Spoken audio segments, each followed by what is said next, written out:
அனைவருக்கும் வணக்கம். எல்லோரும் எப்படி இருக்கீங்க? நான் நல்லா இருக்கேன். எல்லாத்து வீட்லேயும் பார்த்திங்கன்னா, பசங்க எங்கேயாச்சும் வெளியூர் போகிறாங்க, இல்லை வெளிநாடு போகிறாங்க அப்படின்னா, அம்மா அப்பா தான் வந்து பேக்கிங் எல்லாம் பண்ணி கொடுப்பாங்க. அவங்கள்ட்ட சொல்லுவாங்க, டேய் இந்த பேக்கெல்லாம் இங்கே வச்சுருக்கேன்டா, பார்த்து எடுத்துக்கோ அப்படின்னு. நம்ம வீட்டில் வந்து அப்படி இல்லைங்க.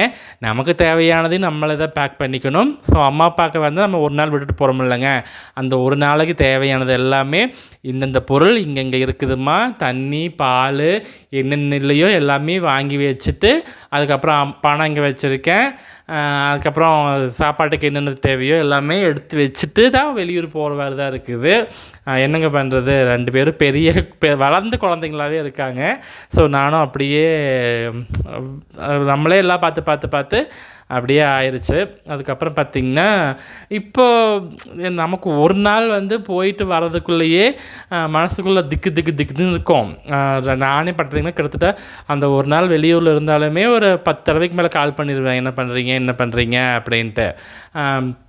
இதே வெளிநாட்டில் இருக்கிற பசங்கள்லாம் பார்த்திங்கன்னா எப்படி தான் விட்டுட்டு இருக்காங்களோ தெரில. எனக்கெல்லாம் வந்து ஹோம்சிக் ரொம்ப அதிகம். நான்லாம் ஒரு வாரம் என்னை வெளியூரில் விட்டிங்கன்னா அழுதுருவேன். ஒரு மாதம் கூட பெங்களூரில் நான் அப்போல்லாம் பார்த்திங்கன்னா அம்மாட்ட ஃபோன் பண்ணி அழுவேன், அம்மா நான் வீட்டுக்கு வந்துடுறேம்மா அப்படின்னு சின்ன குழந்தையாட்ட அழுதுட்டுருப்பேன். 3 வாரம் கூட இருக்கல பெங்களூரில், வீட்டுக்கு ஒரே ஓட்டமாக ஒடியாந்துட்டேன். ஸோ நம்மளாம் வெளியூரில் போய் தங்குறதெல்லாம் நடக்காத காரியங்க. சரி, ஓகேங்க, நாளைக்கு ஒரு நல்ல வீடியோவில் பார்க்கலாம். பாய்.